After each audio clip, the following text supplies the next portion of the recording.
Resto Geek. Et maintenant, votre émission jeux vidéo, Burger Games.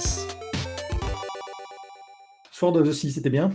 Sword of the Sea, du coup. Alors, le nouveau jeu qui est sorti au mois d'août des créateurs du fameux Journey et Abzu que j'avais déjà fait. Là, on dirait qu'ils ont rassemblé les deux pour avoir du sable et de l'eau dans un seul jeu. Voilà, littéralement, c'est un peu ça.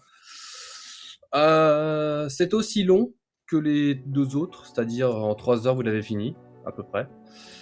Mais quel univers, ouais, quel univers vraiment onirique, là. Et franchement, les sensations de skate sur une épée, ça fait vraiment le taf, ça fait le café.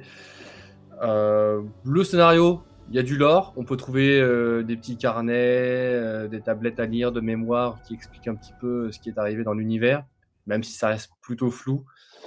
Donc on trouve le jeu démarre, on incarne ce personnage-là, et on trouve une épée qui nous permet littéralement de faire du skate, de flotter sur le sable et sur l'eau. Et le but du jeu, ça va être de naviguer dans cet univers et de ramener un petit peu, en quelque sorte, l'eau qui a été absente du monde à un moment donné.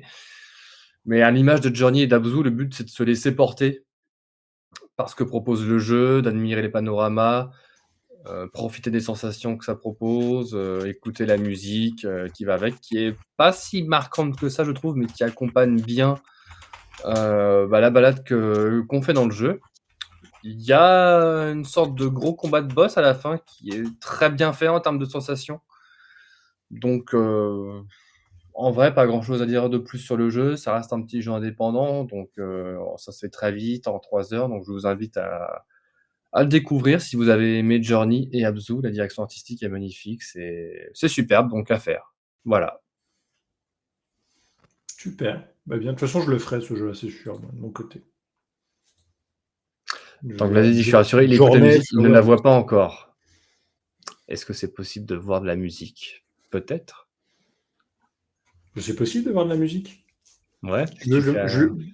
Si tu mets du sable sur une cymbale, tu tapes la cymbale, tu verras, avec les vibrations, tu verras la musique. Bah ouais, carrément. Et ouais.